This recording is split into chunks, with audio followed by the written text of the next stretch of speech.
There is a weight on your chest, and you've convinced yourself it means stop. But I tell you this, if you stop now, you will never know how close you were. You will never hear the applause that was waiting just one more step ahead. You will never hold the prize that only belongs to those who outlast their breaking point. I speak now to the man on the edge, the man who has tasted defeat more times than he has tasted reward, the one whose strength feels spent, whose dream feels distant, whose mind whispers daily, perhaps this was not meant for me. But I warn you, if you drift through this message, you will miss the lifeline. You will miss the secret men like Ford, Edison, Lincoln, and Barnes held close. They all faced the cliff.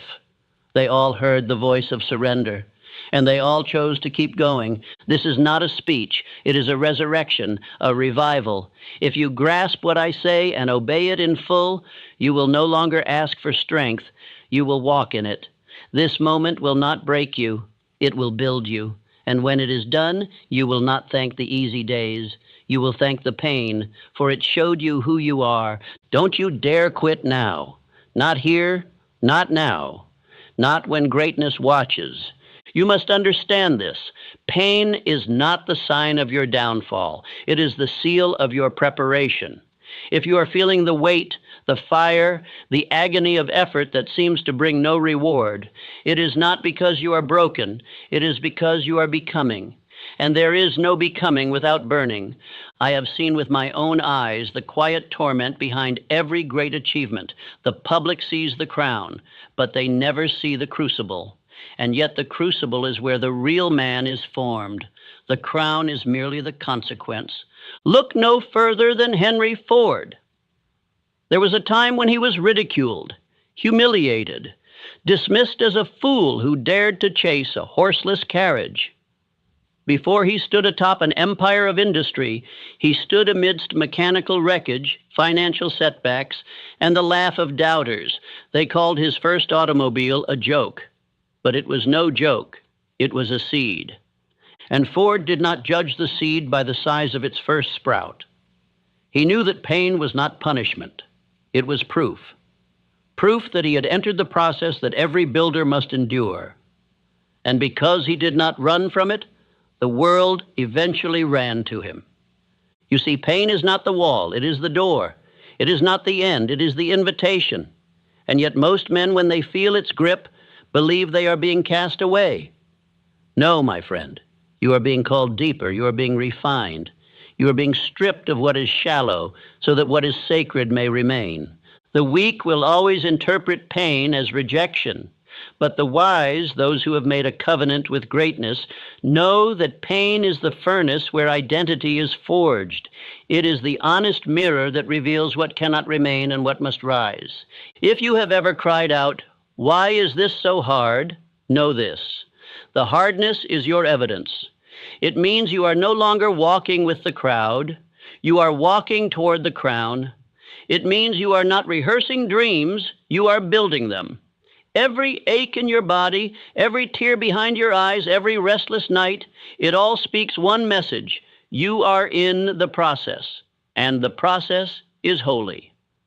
I have spoken with men who built nations, industries, and philosophies, and never once did they say it was easy.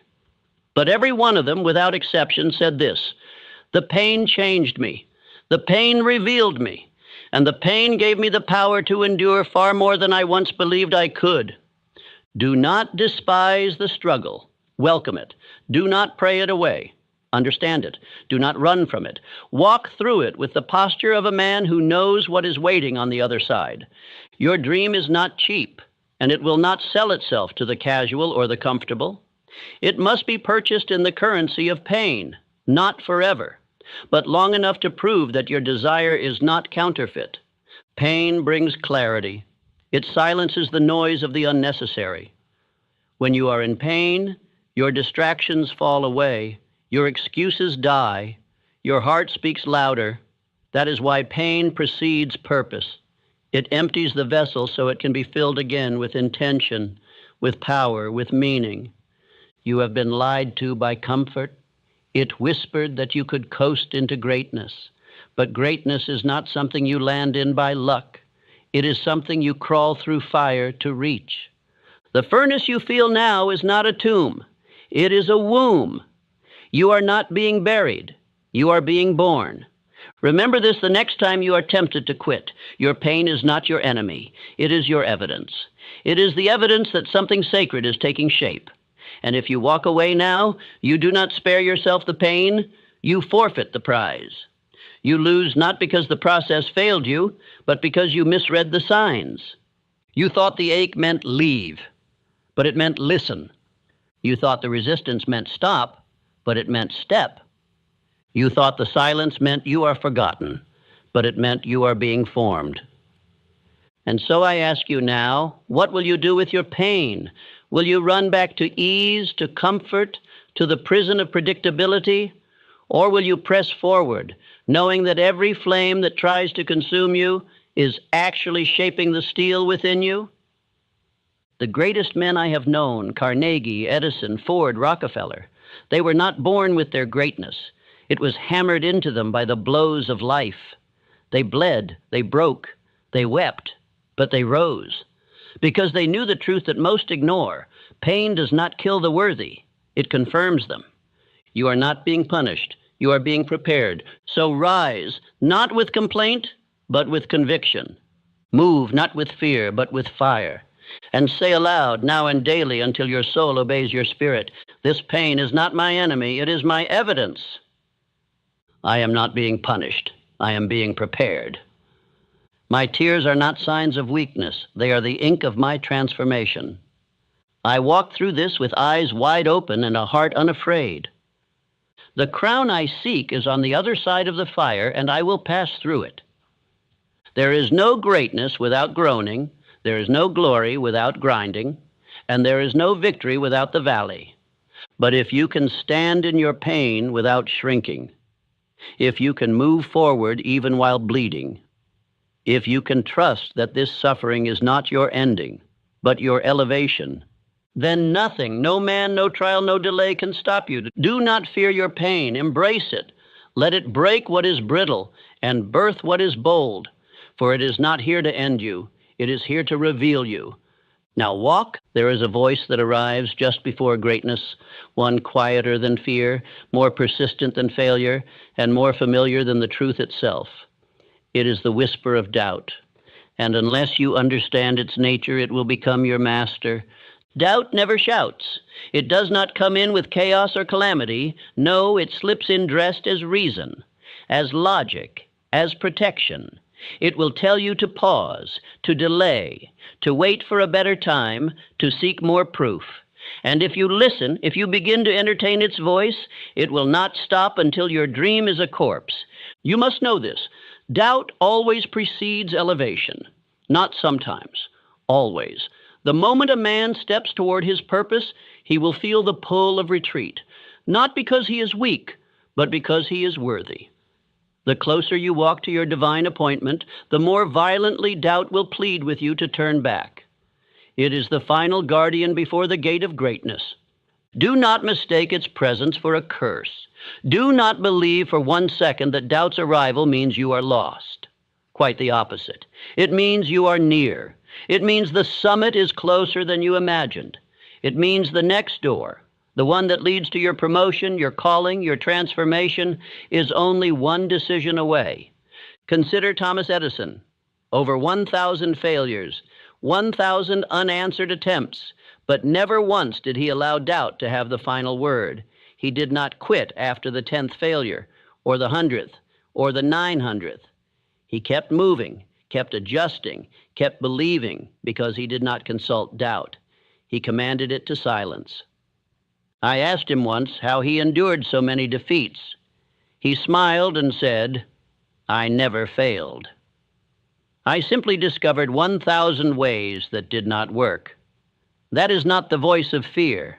That is the voice of mastery.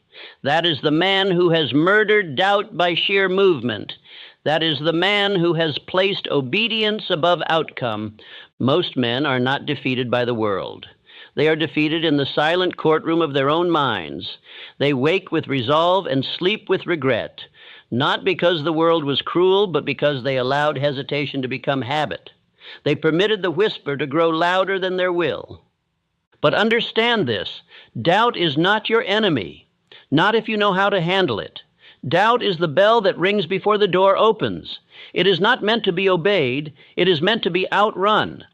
How then does one silence doubt? Not by arguing with it, not by bargaining with it, but by declaring war on it through decision.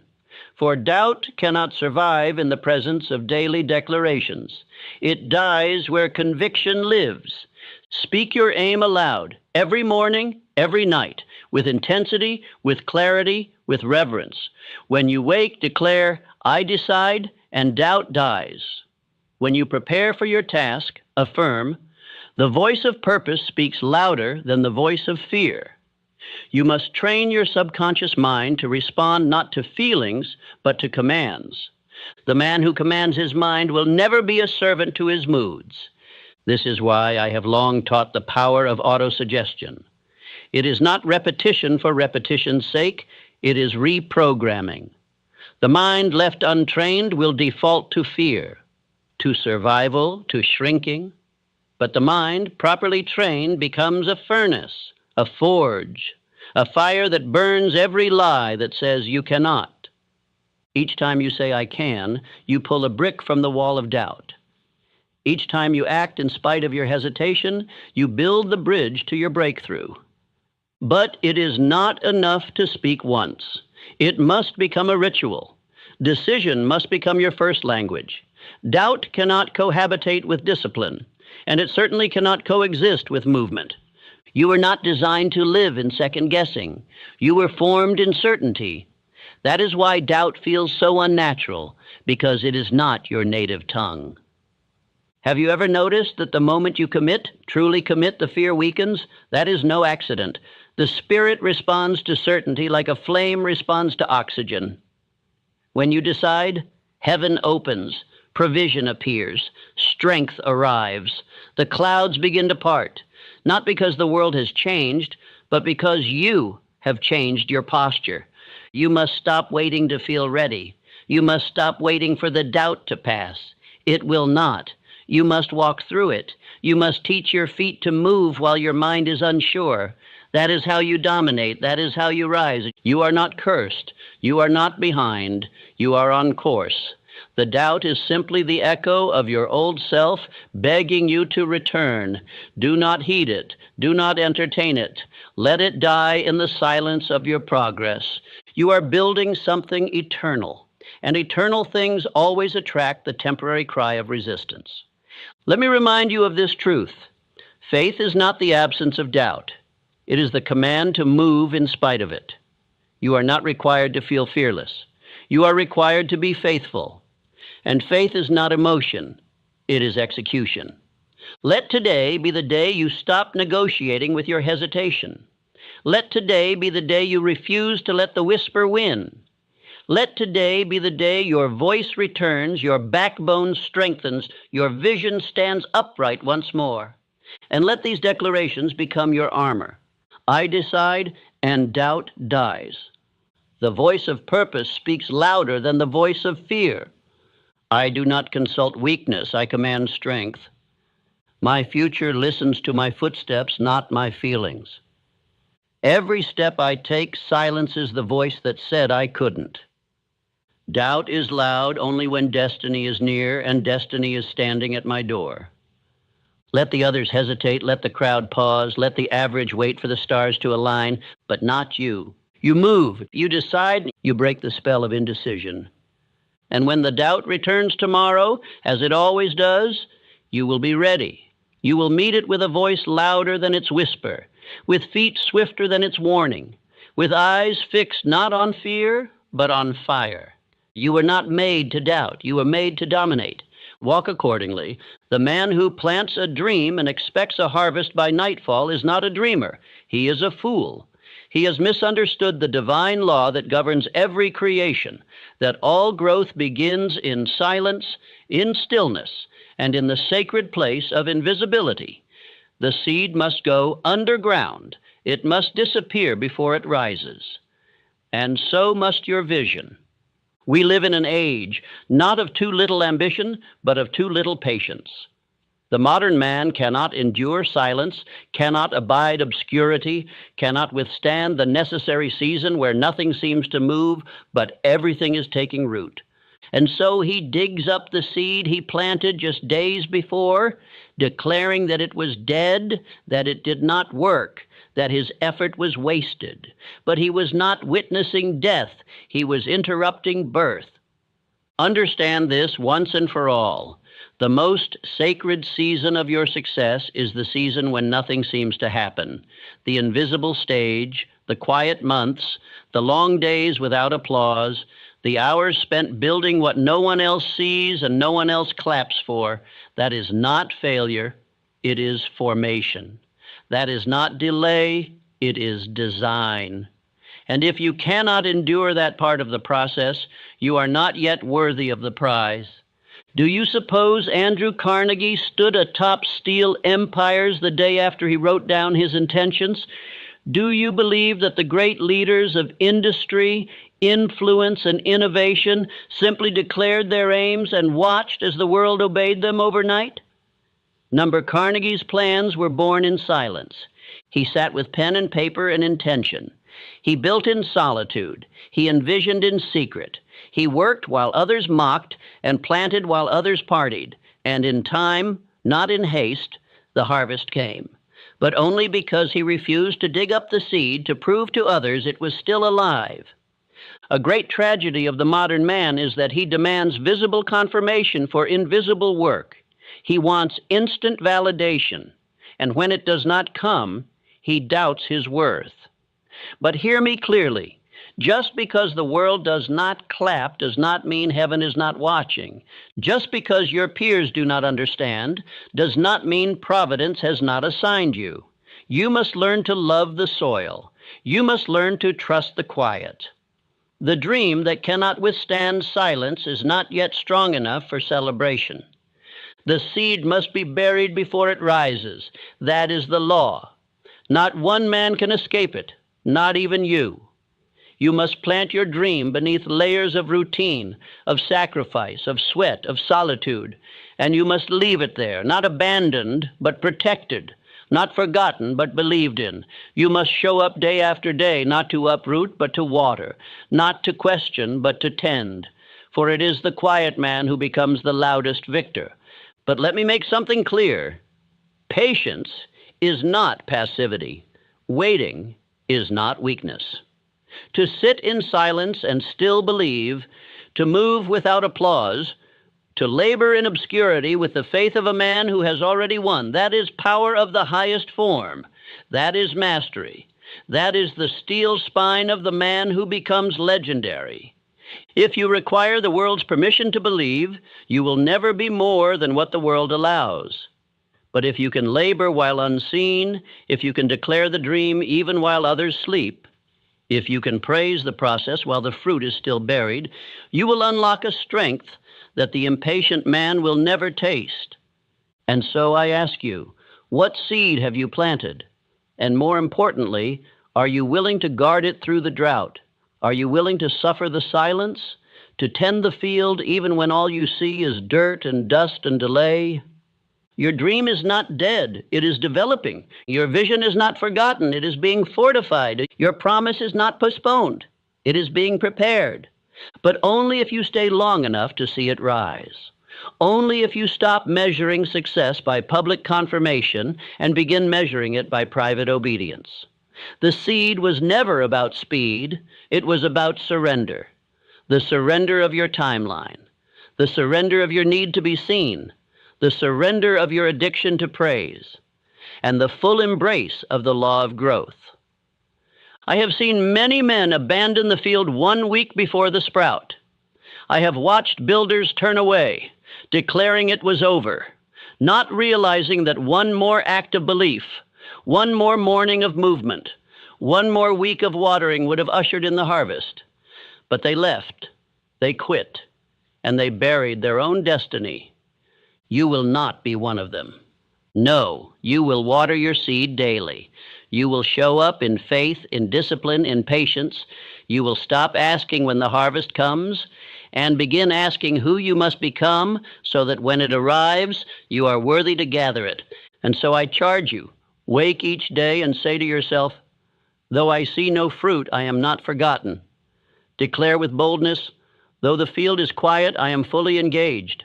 Speak as a man convinced, not by sight, but by spirit. Let these affirmations become your root system, deep beneath the surface of daily motion. My harvest is certain, though hidden today. I tend the field, not for applause, but for assignment. Silence is not stillness, it is structure forming. I grow daily, even when no one sees the gain. I am the man who waters with belief until breakthrough comes. Let the others rush. Let them dig up their seeds and declare it didn't work. Let them abandon the process and mock the silence. You will not. You will plant. You will water. You will speak life. You will endure the stillness. And one day, sooner than you think, the ground will break. And the world that ignored you will watch in awe as the fruit appears. But it will not be sudden. It will not be magic. It will be earned. And you will know the truth they missed, that no one sees the seed until it breaks ground. But that ground was only broken because one man refused to stop watering. Be that man. Every man on a great journey will be tempted to turn back. The temptation will not always come in the form of fear or open failure. More often it will arrive wearing the garments of reason, dressed in the language of safety disguised as wisdom. It will come as a friend's voice saying, "You've done enough." It will echo as your own mind suggesting, "You deserve rest." And if you are not rooted in conviction, that false voice will sound holy, and you will follow it straight into mediocrity. Make no mistake, the world will offer you an exit, not once, not twice, but at every point where your movement begins to stretch the limits of what is considered normal. The exit will not present itself as failure. It will appear noble. It will come bearing names like balance, stability, comfort, and even protection. But do not be deceived. The exit is not there to preserve you. It is there to prevent you. It is not a detour. It is a burial ground. The dreams of millions are rotting beneath the paved road of good reasons, and those who walk it seldom return with fire in their bones. Charles Schwab had every reason to leave. When competitors waved greater salaries and softer obligations in front of him, he could have rationalized the move. But Schwab stayed with Carnegie, not because it was easier, but because it was right. He did not chase the nearest comfort. He did not allow convenience to dictate his loyalty. He understood what the small man forgets, that destiny does not bend for the man who flees at the first invitation to exit. You will be offered the same exit. It may not look like Schwab's, but it will call you all the same. It may appear as another job, a safer dream, a slightly easier version of your vision that asks you to compromise just a little. Or worse, it may ask nothing of you but to stop, to pause, to reconsider and recover and wait until things feel perfect again. But you must see the lie dressed as relief and call it what it is, a thief in disguise. Do not misunderstand me. I'm not telling you to blindly push past true exhaustion. I am not advising recklessness or the kind of ambition that destroys families and ruins health.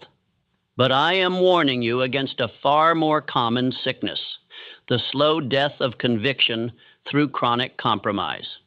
The man who exits early and calls it balance is not balanced, he is broken. The man who folds because the tension was high and declares it wisdom has not been wise. He has been weakened by doubt, dressed in reason. There is a moment in every journey when quitting looks sacred. Do not trust it. In that moment, you must return to your creed, to the vow you made when your dream first caught fire. Because when you started, it was not logic that moved you, it was fire. It was urgency. It was a knowing deep in your chest that what you were born for would not be found on the path of ease. You knew it then. And now, as the pressure builds and the voices grow louder, you must remember. You do not need comfort, you need conviction. Comfort will ask you to stay small. Conviction will demand you rise. Comfort will suggest delay. Conviction will shout now. Comfort will show you every possible exit. Conviction will close the doors and set your face like flint toward the call. And here is the great truth. The moment you reject the exit, the world begins to obey you. It is not the man who contemplates quitting that wins obedience from life. It is the man who finishes what he starts.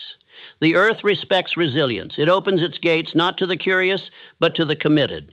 And commitment is proven not when things are easy, but when every fiber in you wants to turn around and you walk anyway. So how do you overcome the temptation to quit? First, expose it.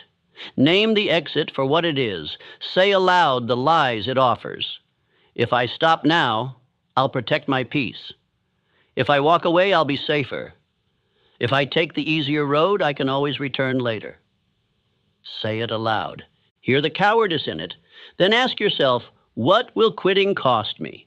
Not in time, not in money, but in self-trust, in dignity, in the example I set for those watching me, my children, my peers, my future self. Second, install a ritual of recommitment. Before every hard task, speak your creed.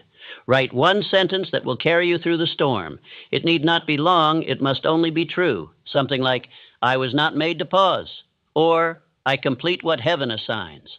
Speak it aloud when the road grows heavy. Speak it when the exit looks holy. Speak it until your body obeys. Third, remember the long game. The world today is addicted to fast reward, but fast reward builds shallow men. Greatness takes time. It takes repetition. It takes finishing. And finishing takes endurance, especially in the seasons where every voice says you have done enough, but you haven't. Not until the work is complete. Not until your soul says it is done. This message is not for the comfortable.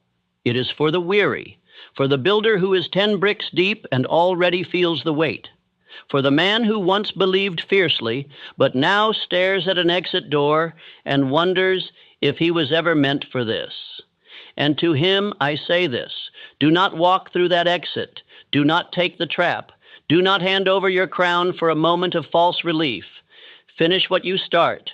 Burn the bridge back to average and walk forward, not in emotion, but in decision. The world will always offer you an exit. Hell will always whisper, it's too much. And fear will always raise its voice the moment you begin to advance. But you are not called to listen. You are called to lead. And leaders finish. They finish in silence. They finish when misunderstood. They finish while doubted. They finish even when no finish line is visible, because they know the finish line appears for the man who walks like he is already crowned. So declare it now. I see the lie dressed as relief, and I reject it. I finish what I start. Say it until every cell in your body obeys, until the exit no longer calls your name, until the doors of destiny open not because they welcomed you, but because they feared being broken down. Walk. Don't pause. Don't beg. Don't wait for applause. Don't scan for escape. Walk because the crown is waiting, and it never lands on the man who left early. You once stood before your dream with the fire of desire in your chest and said, I want to be great. You may not have spoken those words aloud, but your heart uttered them in silence. You imagined a life of significance, a life where your name meant something, where your work echoed beyond the years, where the world bent slightly because you dared to walk through it boldly. You dreamed of rising above the noise, the average, the temporary, to build something eternal, to become someone unshakable. And now the battle has come. The pressure has risen. The weight presses on your chest and asks you, do you still want it? And you are tempted to say no, not because you no longer desire greatness, but because you didn't expect this. You asked for strength, but you didn't expect to be stretched.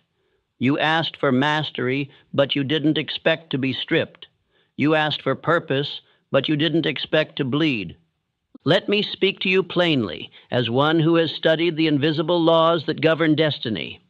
This battle is not punishment. It is process. It is the curriculum of greatness. It is the unseen agreement that every man of destiny must sign in blood. You cannot rise without resistance. You cannot build without breaking. You cannot wear the crown without carrying the cross that forged it. The trials you face are not obstacles. They are confirmations. You are being tested not because you are failing, but because you are being forged. Roosevelt, the man whose leadership steeled a nation, spent much of his youth battling physical pain that would have crippled a lesser man's spirit. Yet it was precisely that affliction that formed his tenacity. He did not merely survive illness. He turned it into internal fire. The man who could not breathe easily learned to lead men with force. His body may have struggled, but his spirit became a fortress. And that spirit was not born in ease, it was born in affliction. Consider Lincoln. Few men in history have walked with such public burden and such private sorrow. He battled depression like a ghost that followed him through every decision, every speech, every day in office, and yet it was that deep well of pain that gave his words weight. That inner suffering gave him empathy. His trials did not disqualify him. They qualified him. They deepened his soul, refined his vision, and made him a vessel that could carry the agony of a divided nation. Barnes waited. Years passed before Edison truly saw him. He began in the corner of a dusty shop, invisible to most, known only to his own will. And yet he stayed, because he knew something most never learn. Delay does not mean denial. Waiting does not mean wasting. He saw the delay not as a detour, but as his development. His readiness was not proven in success. It was proven in persistence. Now you are in a battle. You feel it. The fatigue, the doubt, the repeated whispers that maybe you were not built for this, that maybe the road you chose was too high, too narrow, too long. But I ask you, did you not pray for greatness? Did you not ask to be set apart? Did you not say you wanted to rise above? Then why, when the training arrives, do you treat it as torture? This moment, the one that feels like the end, is the very answer to your beginning. You asked for glory, and heaven responded with the gymnasium of difficulty. You asked to be exceptional, and life gave you the curriculum that breaks ordinary men. What if this battle is not blocking your dream, but building you into the only man capable of holding it? The modern world lies to you. It tells you that discomfort is to be avoided, that pain is proof of a wrong path, that success must come swiftly or it is not worth chasing. But the truth is more ancient. The truth is sacred. And the truth is this: the man who stays in the fire long enough to be forged becomes the one who rules it. The dream you seek is heavy. And so the muscles of your mind, your emotions, your identity must be strengthened before you carry it. Stop asking for the fire to stop. Start asking to be made fireproof. Stop praying for the trial to end. Start declaring that you will outlast it, and stop looking for the door out. Look instead for the door through. The test you face is not in your way, it is your way. It is the chisel in the hand of destiny, carving out the cowardice, the confusion, the compromise that you didn't even know was still in you. It is cutting off what must die so that what must reign can rise. You say you want to lead, but can you lead yourself through this storm? You say you want to influence others, but can you influence your own mind not to run? Do not flee from the hardship. Welcome it, because it is not your enemy. It is your evidence that something great has been placed within you, and life is now demanding a matching man to carry it. And let me say this clearly: you do not endure this moment for yourself alone. There is someone on the other side of your obedience, someone who will need your story, your example, your scars. If you quit now, their torch goes out with yours. You are not just carrying your vision. You are carrying a legacy, a lineage, a light. Every moment you continue, you train the spirit of the man you are becoming. Every decision to stay in the fight, even when it feels useless, is recorded in the invisible records of the universe. The world may not see it yet, but heaven does, and heaven rewards finishers, not starters. Now is not the time to retreat. It is the time to remember. Why did you start? Who are you becoming? What throne did you see in your spirit before the trials began? If you can recall the vision, you can endure the valley. Write it down, your creed, your reason, your unshakable vow. I walk through fire because I asked to be forged. My test is my training. Say it until your nerves believe it, until your spine straightens, until your feet take one more step when your mind says stop. You may not feel strong. That is irrelevant. Strength is not a feeling. It is a choice made in defiance of the storm. You may not feel ready. But no man is ever ready for greatness. He becomes ready by choosing not to run. So now, in this moment, while everything in you may ache to flee, to pause, to weep, to wait, I say this: stand, stay, move. Let the fire do its work. Let the pain shape you. Let the battle brand you. Because this moment is not here to break you. It is here to build you. And the man who does not quit today becomes the king no man can stop tomorrow. There are moments in a man's life when he comes face to face with the truth that he is not yet the man he thought he was.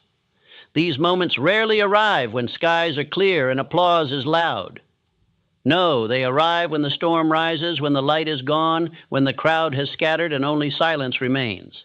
And in that silence, a voice speaks, not the voice of the world, not even the voice of circumstance. It is the voice of self.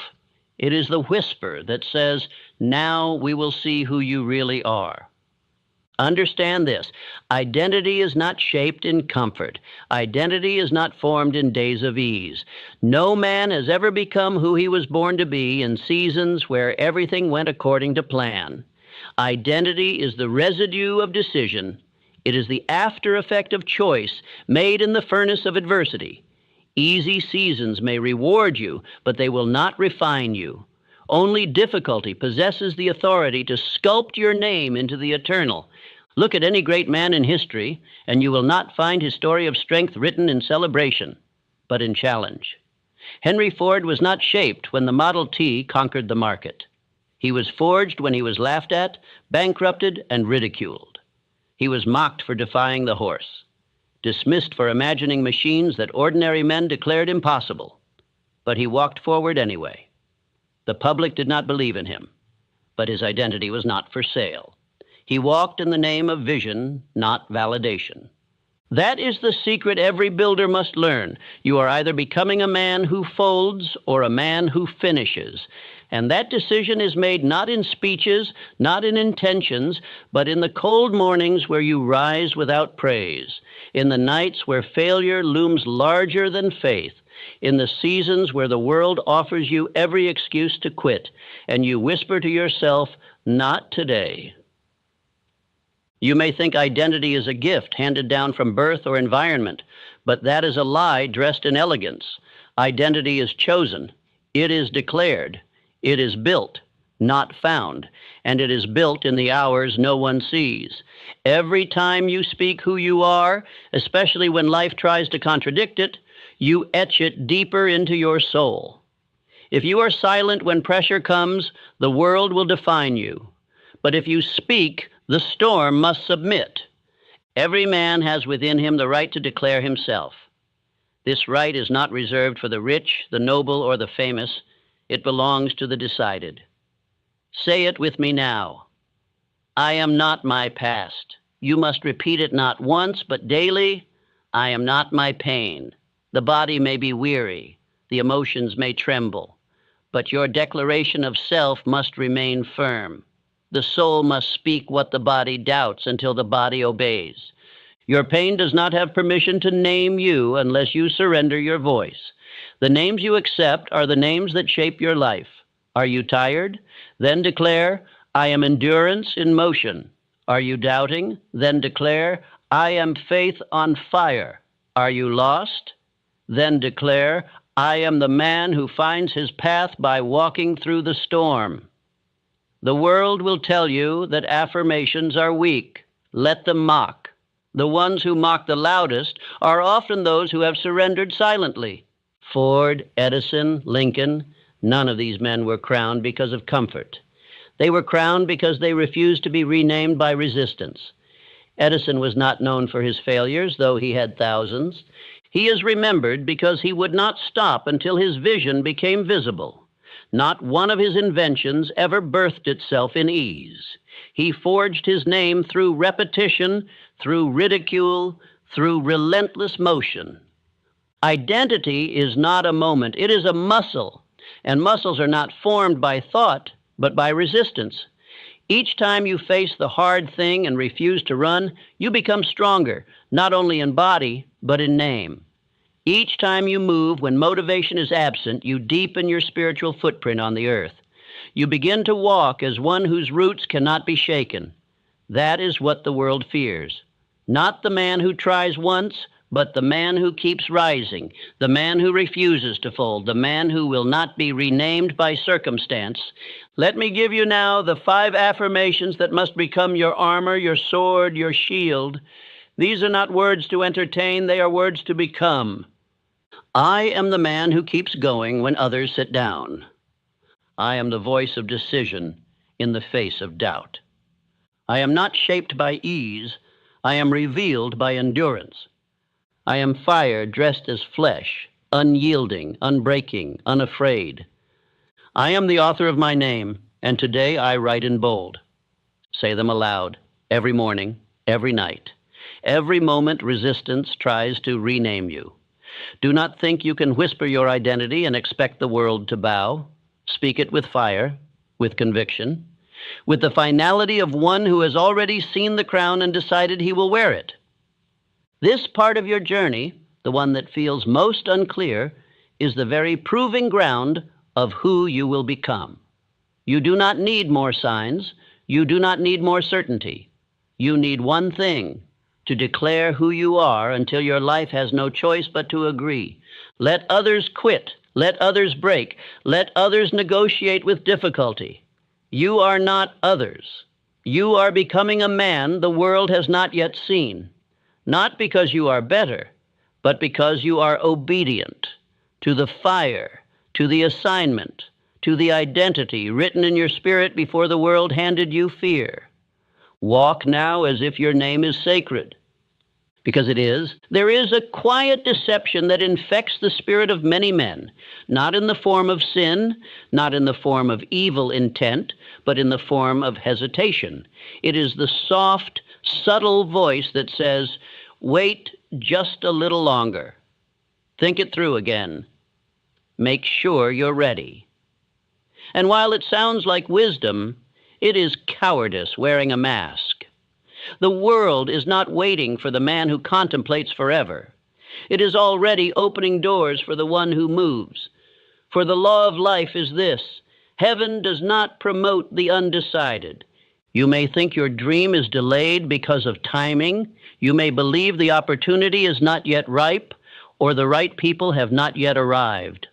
But I offer you this: the delay may not be in the dream. It may be in your decision. Your destiny is not stagnant. It is waiting for your movement. You have not been denied. You have merely been undecided. And until you settle in your soul who you are, what you are called to do, and what you will not retreat from, heaven cannot entrust you with the weight of the crown you say you want. Faith, my friend, is not passive. It does not lounge in comfort waiting for conditions to align. Faith does not make excuses or wait for applause. Faith moves, it declares, it builds. It walks through darkness with a torch lit only by inner conviction. You cannot say you believe and yet wait to act. Belief is not belief until it puts on shoes and takes the hill. Do not tell the world what you hope to be. Show the world by what you move toward without needing permission. Consider the story of Edwin C. Barnes. He did not ask Edison if there were openings. He did not send letters inquiring about positions. He did not pause to evaluate logistics or consult the opinions of cautious men. He made a decision in the silence of his soul, and he backed that decision with motion. He boarded a freight train with no invitation, no money, and no fallback plan. He entered Edison's life not as a beggar, but as a partner in spirit. Edison did not yet know it. The world did not yet believe it. But Barnes had decided, and that decision commanded destiny to obey. You may wonder why Barnes succeeded while others with more talent failed. It was not skill. It was not luck. It was decision. And that decision, once made, was never revisited.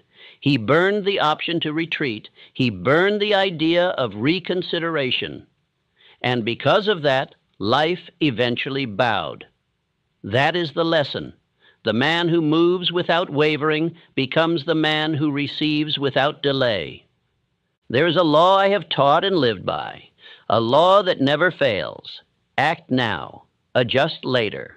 Most men wait to act until the plan is perfect, but in doing so, they lose the advantage of motion. Let me say this plainly. Motion is sacred.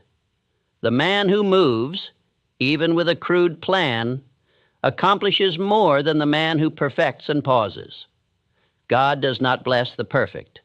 He blesses the obedient, the committed, the bold. Let me now teach you the practice that separates the men who drift from the men who dominate. It is the power of the definite chief aim. This is not a wish. It is not a vague hope. It is a written decree of destiny. It is your spiritual assignment put into words.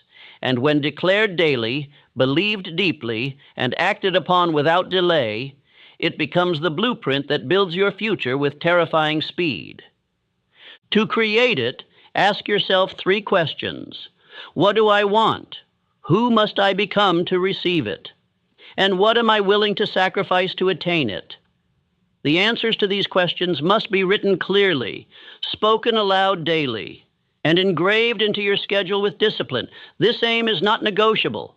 It is not to be edited according to emotion. It is the North Star, and you are to walk toward it, through storm, through fire, through silence. Write your definite chief aim on a card. Carry it with you at all times. Recite it upon rising and before retiring. Do not allow a day to pass without reinforcing your identity to your subconscious mind, for your subconscious does not obey what you think. It obeys what you repeat. Speak it until your soul believes it. Move toward it until the world must honor it. And never ask again if you're on the right path. The path will unfold as your motion demands. And when doubt arises, and it will, remember this. You do not owe doubt an explanation. You owe your destiny a decision. When hesitation knocks, do not answer with logic. Answer with movement. The world does not yield to the hesitant. It yields to the decisive. The man who makes up his mind without delay, who burns every exit, and who walks with finality becomes a magnet for favor, for allies, for unseen help. Say these words aloud now and let them mark your soul. I'm the type of person who is decisive. I'm the type of person who is decisive. You do not revisit a decision made in the fire of clarity. You reinforce it. You act on it. You let every step shout your commitment. That is how the world knows you mean it. That is how heaven knows you are ready. Let others pause. Let others seek permission. You are not others. You are the man who moved while they pondered. You are the man who built while they dreamed. You are the man who declared when others debated. And that, my friend, is why you will not be denied. The greatest lies in a man's life are not shouted from the outside. They are whispered from within during the hour of panic. Fear speaks loudest when a man is closest to destiny, not furthest from it. It clouds the mind, rattles the breath, stirs the heart into confusion, and replaces vision with noise. But here lies the truth few are willing to accept. Panic is not a condition to obey. It is a signal to seek stillness. For truth, unlike fear, does not shout. it whispers. And if your life is too loud, you will not hear it. When you find yourself overwhelmed, it is not always because the task is too large. Often, it is because the noise has grown louder than your center. The hurried mind becomes a blind man in a dark room, bumping into walls and calling it failure. Yet the man who silences the noise within, who takes time each day to retreat into reflection, becomes a giant, even if no one sees his movement. The storm is not your enemy, but reacting wildly to it, without structure, without stillness, will cause you to shipwreck just steps from the shore. There is a sacred discipline, one lost in this modern era of urgency and constant motion. It is the discipline of stillness. To rise before the sun, to sit in the quiet chamber of your thoughts, to journal your intentions and reaffirm your aim, not with urgency, but with certainty. This is where purpose strengthens its voice. This is where panic is tamed, not by force, but by truth. You do not overcome fear by matching its volume. You overcome it by raising your clarity. Let us take example from Elbert Hubbard, a man often misremembered only for a few quotes or a single essay. But look deeper. Hubbard's genius was not rooted in flashes of brilliance. It was rooted in structure, in sacred repetition. Each morning, before he penned a single word, Hubbard walked alone. He called it mental house cleaning. He would not meet the world until he first met his own thoughts. He wrote letters to himself, affirming his beliefs, correcting his course, and stripping from his spirit anything that did not align with his definite chief aim. He built an empire of influence not by frenzy, but by stillness. Or consider Manuel El Quezon, who did not lead with noise, but with a calm forged in solitude. He made it a practice every week to retreat into the quiet hills surrounding his city. He walked in silence, not to escape responsibility, but to strengthen the resolve beneath it. It was in those hills that he heard the truth no shouting crowd could give him, that freedom is not begged for, it is claimed, first within. That calm, unshaken by empire, unbent by threat, is what birthed a nation's dignity. Stillness, you see, is not weakness, it is strategy. The man who rises and reacts without thought is a slave to circumstance. But the man who pauses, listens, writes, reflects, he becomes master over every storm. You do not solve panic by sprinting faster. You solve it by anchoring deeper. You slow, not to quit, but to command. Here is your ritual, and it must be sacred. Each morning before the world touches you, sit in stillness. 5 minutes to breathe. 5 more to write your definite chief aim. Another 5 to speak it aloud, not to impress, but to impress upon your spirit the man you are becoming. Let no conversation, no headline, no demand steal this moment. For if you miss your voice in the morning, you will be governed by 1,000 other voices by noon. Then at midday, pause again. Not long, just 3 minutes. Reflect on your motion. Ask, am I walking toward the crown or wandering through the crowd? This is not weakness. It is strength refined by rhythm. And when the evening comes, close the day as you began it, in stillness. Review your decisions. Write down what you won, what you learned, and what you will not repeat. This, my friend, is not meditation. It is warfare of the highest order. For no man rules the outer world who does not first govern the inner one. I will say this again so that your spirit remembers. Fear is loud, truth is still, and if your life is too full of sound, you will forget what you once vowed in silence. You cannot hear the call of your higher self if you never mute the world below. Stillness is the sanctuary where faith is strengthened and direction is restored. It is the meeting place between who you were and who you are called to be. So when you feel overwhelmed, do not flee the battlefield. Do not abandon the dream. Do not confuse pressure with punishment. Instead, go into the chamber. Light the candle of clarity and write, speak, sit, listen. Move not in panic, but in purpose. Let your actions not be explosions, but executions. You are not required to be loud. You are required to be aligned. Now say these declarations aloud, not to impress, but to impress upon the only soil that matters, the subconscious mind.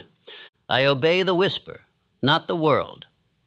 Stillness is not weakness. It is my strategy. I slow down, not to stop, but to strike with precision. I retreat, not to run, but to rise.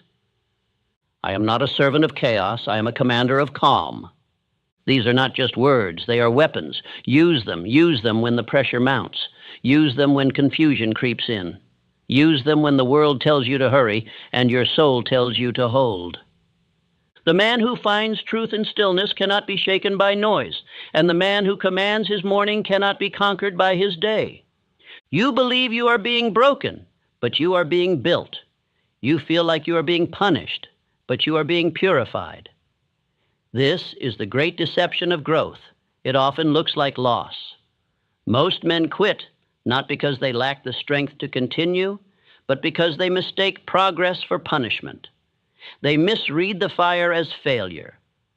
But the fire is not sent to destroy the man. It is sent to divide him, separating what is no longer worthy of his next chapter from the gold of what is meant to remain. When the blacksmith places iron into the furnace, he is not angry at it. He is not seeking its destruction. He seeks its usefulness. He subjects it to flame not out of cruelty, but out of purpose. He knows the fire will remove what does not belong. It will expose weakness, reveal air pockets, and make way for the strength hidden beneath the surface. You are that iron. This moment, this pressure, this pain, this stretch is not your enemy. It is your elevation in disguise. The fire, my friend, is not against you. It is your ally. But only the man who stays long enough in the furnace discovers this truth. Many run before refinement. Many flee the discomfort before destiny has had time to rearrange them. And so they repeat the cycle, again and again. Running from the heat, they run from their strength. And so they remain soft, malleable, shapeless, forgettable. The law of necessary adversity cannot be broken, for it is the law by which character is proved. Do not mistake ease for progress. The man who grows is not the one who avoids hardship. It is the one who learns to greet it like an old companion. Adversity comes not to taunt you, but to tutor you. And if you are wise, you will not pray it away. You will invite it to finish its work. Look at the lives of the greatest men to walk the earth. Carnegie did not ascend to industrial royalty without ridicule, bankruptcy, and betrayal. Ford did not become a titan by avoiding criticism, but by outlasting it. Quezon did not liberate a nation because the path was clear, but because his will was forged in a fire of political resistance and imperial doubt. And Edison, the man mocked as a fool for failing again and again, he smiled into the furnace and declared, "I have not failed. I have simply found 1,000 ways that do not work. That is not failure. That is forging. Now let us speak plainly of poverty. Do not despise it. Do not curse the days when you had little, for they were your university. There is a knowledge that only lack can teach. A man who has been poor and risen is not only wealthier in material, but in will, in discipline, in perception. Poverty humbles the proud and sharpens the hungry. It reveals the man who can govern riches, because he has already learned to govern lack. You do not grow by running from poverty. You grow by learning to rule yourself within it. There was a time not long ago when I stood at the very door of despair. I knew what it meant to watch opportunity slip through my hands like dust. I knew what it meant to labor and receive no applause, to build while being ridiculed, to believe when the evidence was invisible. And I knew the temptation to say, maybe I am not the man for this task. But I chose instead to say, perhaps this task is the very means by which I will become the man. That choice changed everything. You must make that choice now. You must understand the sacredness of this season. Review your path. Has it not made you more aware, more focused, more grounded? You do not weep because you are weak, You weep because the shell is cracking. You do not tremble because you are finished. You tremble because the old man is being stripped away. Here is your ritual, and it must be done with reverence. Each week, take 10 minutes, no less. Sit in solitude with nothing but your journal and your memory. Look back, not at what you lost, but at who you became. Write down the moments you wanted to quit, but didn't. Write down the doors that were closed and what they forced you to build on your own. Write the names of those who doubted you and what it taught you about your own belief. This is not nostalgia, it is necessary reflection. Then write down 3 sentences. What pain has taught me is, the strength I carry now that I didn't before is, the man I am becoming is. Do this weekly, not once, not occasionally, each week. For the man who forgets his growth will doubt his progress. And doubt, as we know, is the gateway to defeat. Now speak these affirmations aloud, not as suggestion, but as declaration. I am not in ruins, I am in refinement. This pressure is not punishment, it is promotion. Every scar is sacred. Every loss is a lesson. I walk stronger because I have walked through fire. I am not failing, I am being forged. Let these words enter your bloodstream. Let them silence the lies. Let them resurrect the faith that once walked freely in your chest. And now I leave you with this reminder. The man who emerges from the furnace does not apologize for the heat. He honors it, for it made him. It exposed what was hollow. It revealed what was holy. And when he walks into the room, he does not need to announce himself. The strength in his silence speaks volumes. You are that man. You are not being punished. You are being proven. There is a moment, subtle and fleeting in every day, when a man allows a thought to enter his mind unchecked. It is not always loud. It does not always announce itself. It might arrive in a whisper. You're not ready, or this won't work, or you've failed too many times. And if you are not watchful, if you are not on guard, it will take root. And what takes root in the mind begins to shape the man. This exercise is not optional. It is your duty. For a man cannot become great if he does not master the territory between his ears. The battlefield is not out there, it is here. And the enemy wears your own voice. Here is what you must do. Step 1, catch the negative thought. Do not let it slip past. Step 2, write it down. Step 3, replace it with a deliberate, life-giving thought, and write that in detail. Step 4, speak the new thought aloud 3 times. Step 5, act as if the new thought is already true. Let me give you 3 examples that you may see the process clearly and adopt it as your own. Example 1, you catch yourself thinking, I'm not ready. I don't have the experience others have. That thought, if left alone, will drain your spirit, slow your feet, and silence your potential. Now arrest it. Do not argue with it. Replace it. New thought. I may not have their experience, but I have my fire. And fire, when focused, melts barriers. Every expert was once a beginner, but not every beginner had my hunger. I am not behind. I am right on time, because I move with purpose, not permission. Then say aloud, I am more ready than I've ever been. I do not need experience, I need movement. I move forward because my calling has already begun. Write it, repeat it, move as if it were already confirmed by the world. Example 2, you catch yourself thinking, it's too late for me, I've wasted too many years. This is a lie disguised as logic, and it has no place in the mind of a builder. Replace it immediately. New thought. The years I walked without clarity were not wasted. They were preparation. Now that I have sight, I will move twice as fast, twice as focused. Some men drift for decades and never awaken. But I am awake now, and an awakened man can build in 1 year what others fail to build in 10. Say aloud, I am not behind, I am positioned. My delay was my development. This year will redeem the last 10. Then act like it. Begin now. Example 3. You catch yourself thinking, no one believes in me. This thought will shrink your voice and weaken your step. If you let it, do not replace it with fire. New thought. They may not believe in me because they have not seen what I've seen. My vision was not given to them, it was given to me. And it is not their belief that fuels me, it is my own. I move not by applause, but by assignment. The world has never crowned a man who waited for consensus. Say aloud, I believe in what I was called to do. My faith is louder than their silence. I walk because I was chosen, not by them, but by destiny. And now, move. Building decide. Keep a small notebook or card in your pocket. Every time a negative thought rises, catch it, replace it, and write both down. Call this your refinement ledger. Review it weekly. You are not weak because the thought appeared. You are strong because you replaced it. A man's power is not in his perfection. It is in his decision to interrupt his own destruction.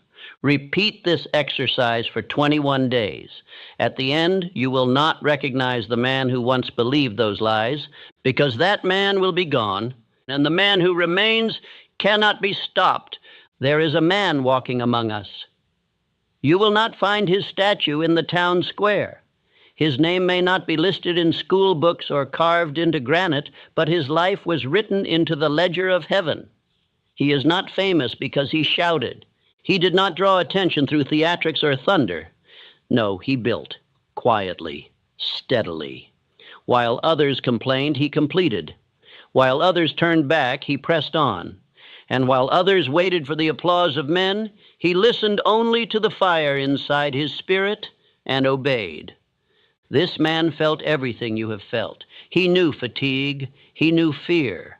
He doubted his path in the silence of night and questioned his worth when progress moved slow.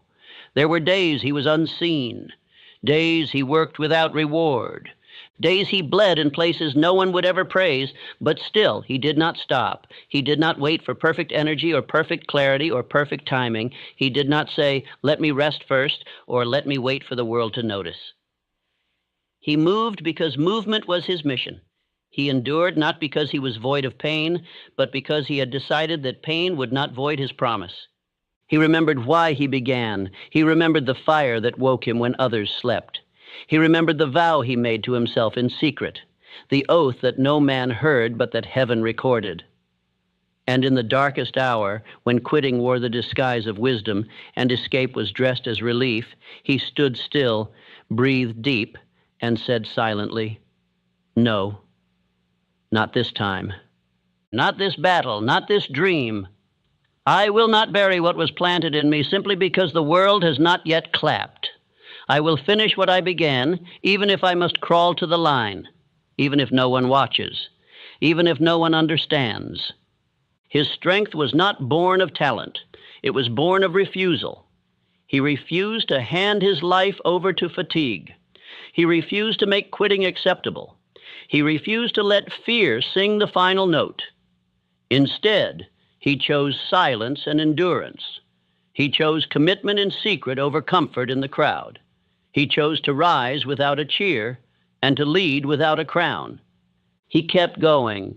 When others called it madness, he kept going. When his results were invisible, he kept going. When the finish line moved further away, he moved faster. He wasn't faster because he was stronger. He was stronger because he never stopped. And in the end, his life became the evidence of what happens when a man chooses conviction over convenience. That man is the mirror. That man is the blueprint. That man is you, if you decide. You are not what you feel. You are not the sum of your delays or detours. You are not the hesitation that once held you hostage. You are the man who did not quit or who no longer will. And that decision, once made in finality, rewrites your story in every direction. It makes history bend. It makes weakness flee. It makes destiny stand at attention. But let me speak to you plainly now. This is not poetry. This is war. And if you wish to win, you must do what the man in this story did. Keep going. Keep building. Keep waking up before comfort arrives. Keep speaking to your doubt until it surrenders. Keep declaring your aim aloud until the ground you walk bends in your favor. Keep writing, keep calling, keep hammering your name into the walls of this world until even silence speaks it with reverence. You say you are tired?